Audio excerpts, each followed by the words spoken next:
Hey there, I'm Jennifer Price of the Disability News Report, where I'm changing the narrative of popular topics to include people with disabilities.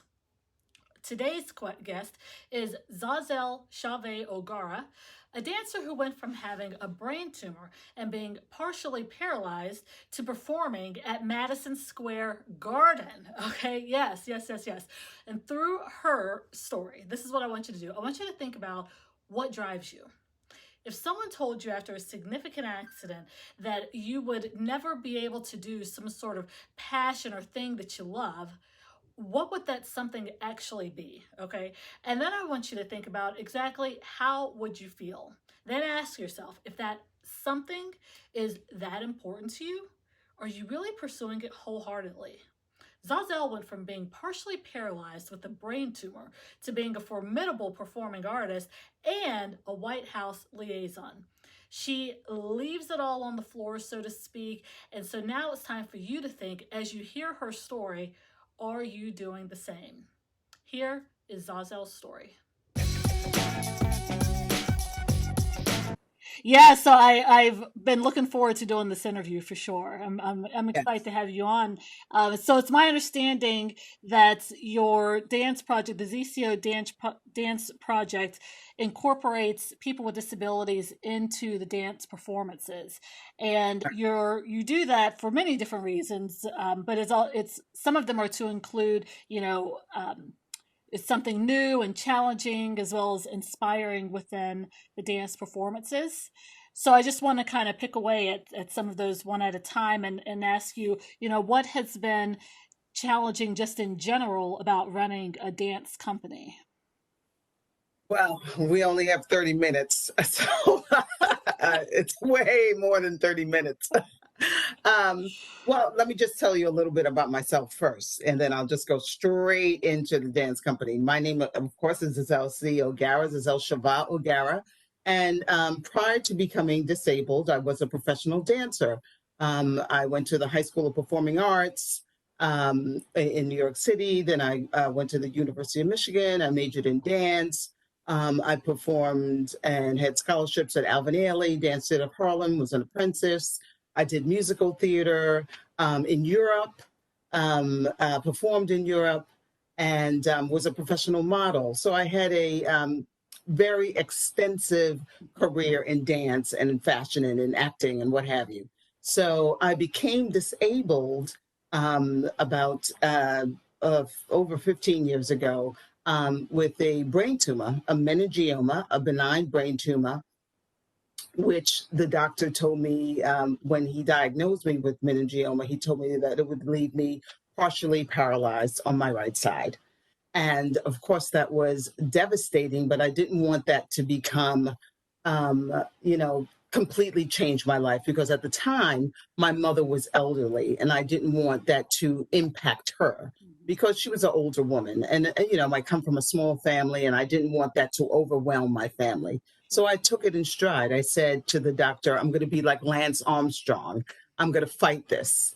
And he looked at me like I was crazy.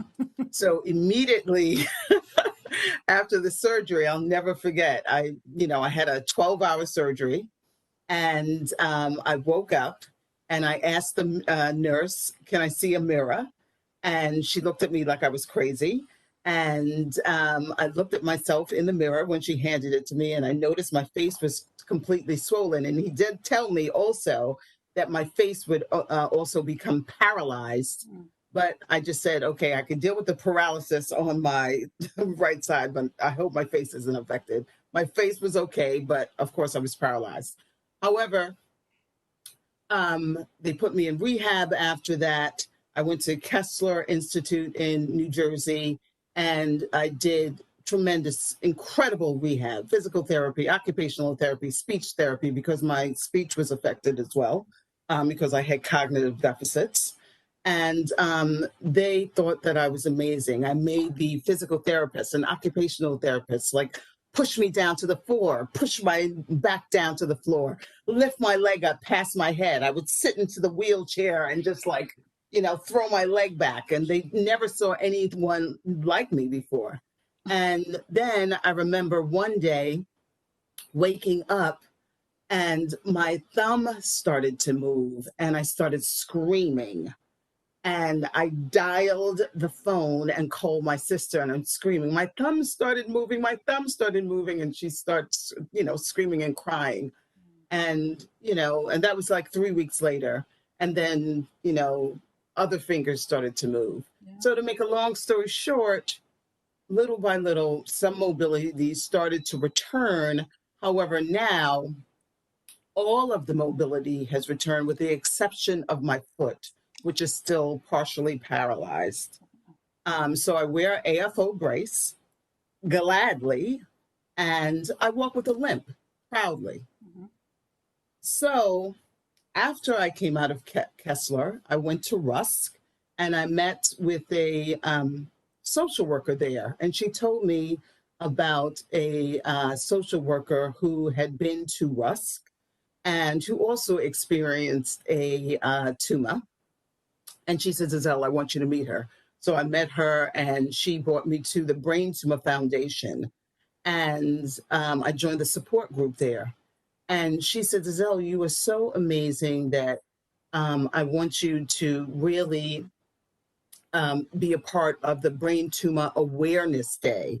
And when I joined the Brain Tumor Awareness Day, it was just this wonderful event that the Brain Tumor Foundation gave, where they had neurosurgeons and doctors and people visiting from all over the country. And they asked me to perform.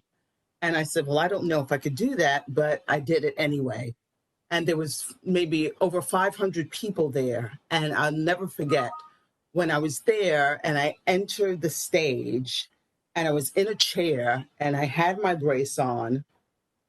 The music came on and everyone was looking at me. And I held up my head and I started to dance. And I saw everyone looking at me. And immediately I said, okay, Zazel, you are a dancer. And I started to move. And although things were a little bit slow, it just came from my soul and my spirit. And then I knew that dance was in me. Dance had never left. Yeah. And I just gave the performance of my life. And it was better than when I was able-bodied. It was just absolutely beautiful. And at the end of the performance, I got a standing ovation. Oh, wow. And right then and there, I knew that dance was going to be with me forever. Well, it's a healer, right? I mean, it's kind of like, Absolutely. yeah, almost similar to music, how it just has sort of almost spiritual type powers to just take you someplace and transform you mentally, physically, wherever you want to be, and just has a way of making you forget about, it's like that saying, dance like nobody's watching, right? You just kind of get into Absolutely. yeah, Absolutely. yeah, I completely agree. Absolutely. Yeah. So then Yeah. you take me then to how you decided to create your dance company, and especially with a Well, particular focus on making sure to intentionally include people with disabilities. yeah. Okay. So I did the performance with at the Brain Tumor Foundation, and then I started to look for work. I got a job as a teaching artist. And as a teaching artist, I started working with persons with disabilities. And there, I had never worked with persons with disabilities, persons with AHRC and YAI and FEGS. And I saw that persons who were in wheelchairs and who were in residences really enjoyed, they loved my personality, number one. And number two, they had not been experiencing the love of dance. Mm. So then I said to myself, I need to start a dance company. I need to bring dance, the joy of movement, to people with disabilities. And that's when I started it. And it's just been absolutely overwhelming and beautiful. Oh, I'm sure. And what has there been any I'm sure there have been many inspiring moments, but have there been any, more inspiring than the others that you'd like to share and talk with us about? Yeah, there's been several inspiring moments, but there was one in particular where we had a performance. we did a performance for the Disability Pride Parade in New York City. And I'll never forget, we finished the performance and I went to get a manicure and my phone rings and someone calls me and said, your performance was just absolutely overwhelming. We would like to hire you to do a performance for the WNBA. Oh. Yeah. And it was Madison Square Garden. And, the execs or whatever, the people from Madison Square Garden and the disability organization, they do their, their games in White Plains, New York. So it went back and forth and back and forth and back and forth. And, we had to send pictures and videos and what have you. And they just absolutely loved us. And when we gave that performance at that massive stadium and everyone saw us perform, it was just absolutely beautiful with, the announcer saying, this is ZCO Dance Project. Here to perform for us. And everyone starts applauding and we're taking the pictures with the athletes, these really super huge, beautiful, tall women. It just made our day. Oh, I'm sure. I'm sure. Yeah. Yeah, absolutely. And now, one of the things you've also done, at least at one point in time, was become the movement coach for the soap opera As the World Turns, which is really interesting. How did that come about?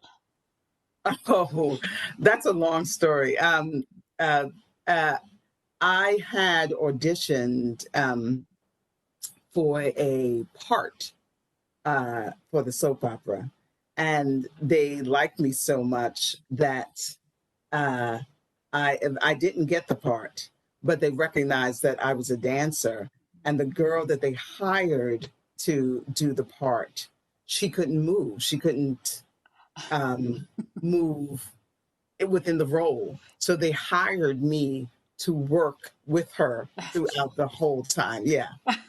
Yeah. Okay, so we're not going to hire you to actually be the one dancing. We're going to hire you to teach the person that doesn't know how to Exactly. move to dance. Exactly. I mean, it was fun. It was funny. I mean, it was a great job, actually. Yeah, yeah. It was a really great job.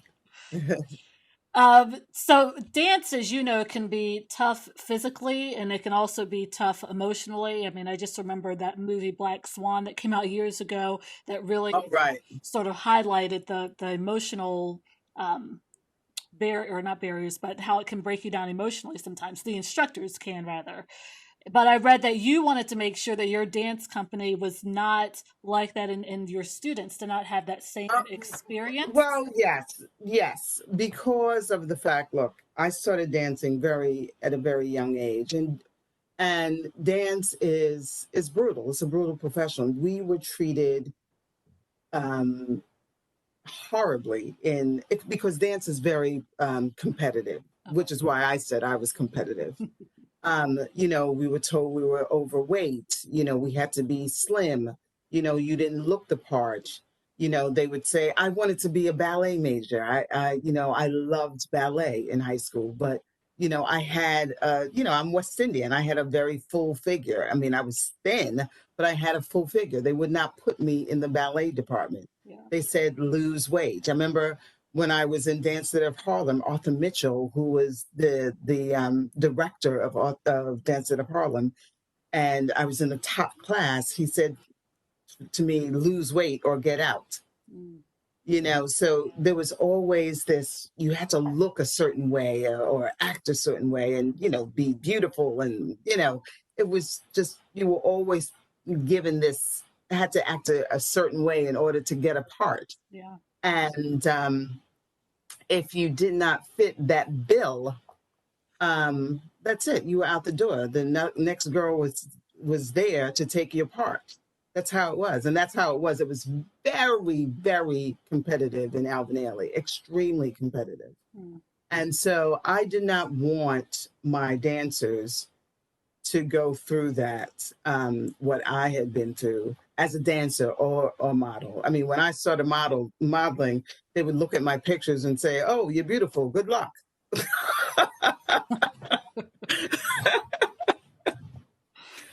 Oh, I remember when I went to Elle magazine, they were like, "Oh, well, you're gorgeous, but lose 20 pounds and come back." Yeah. I mean, it was crazy. Yeah. You know what I mean?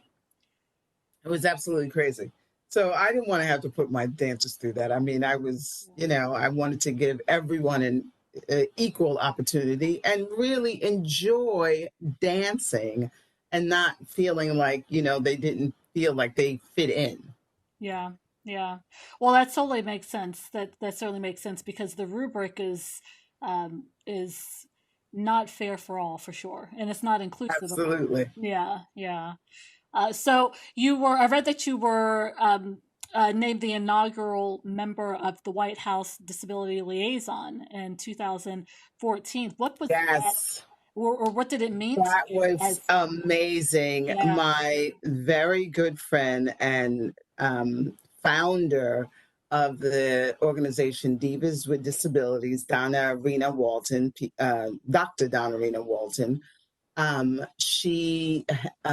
her friend, Claudia Gordon, Esquire attorney, she was worked with President Obama in the Office of Public Engagement, I believe. And she was the one that put the entire program together because she's deaf. And it was just an unbelievable conference. Um, it was with all persons with disabilities, and Donna invited me, and it was just an amazing, amazing event. yeah, yeah. Yeah. So is there something new that the dance company is working on that you can share with us coming up? Well, we just finished. Well, there's several things. Um, right now, as you might imagine, because of COVID, there's tremendous changes right now within the um, performing arts arena. Yeah, As you know, Broadway is closed until 2021, till January. yeah, All of the studios are closing. Some of them are reopening in August, September, hopefully. There's a lot of restrictions. Only so many people could go into the studios. You have to wear masks or whatever. So everything right now is virtual. We were fortunate enough to take part in the ADA 30th anniversary performance last month, the Disability Unite, and we were really grateful for that. It was a huge virtual performance that was 4 hours long, wow, and that was tremendous. yeah. So now we're going to work on a Facebook Live performance, Oh, nice. being that we're not going to be in a theater. So we're going to work on a Facebook Live performance and really show what we did for the Disability Unite performance. That was only a 7-minute performance, but we're going to show the entire performance during the Facebook Live performance. Yeah. Oh, nice, nice. And do you know Yes. about when that's going to be? We're shooting for November. Oh, nice, nice. Yeah, yeah. Yeah. So we do classes and rehearsals every Saturday. Okay. Yeah. Well, it sounds all good to me, Zazel. This was a lot of fun Yes. talking to you. I appreciate you coming on the show. It's been wonderful. Yeah. Wonderful. Yes, we'll have to do this again. Come back again soon. Yes. Yes, I will. I will definitely do so. All right, thank you. Okay. All right, so I'm telling you to leave it all on the stage. Go all in with that thing that drives you, that thing that would move your body, even if a doctor told you that you would never move again. Think about what that is. Don't forget to like, comment, and subscribe. And also join the conversation on Facebook where I will post different questions and things to kind of or to continue to keep this conversation going. I'll see you next week.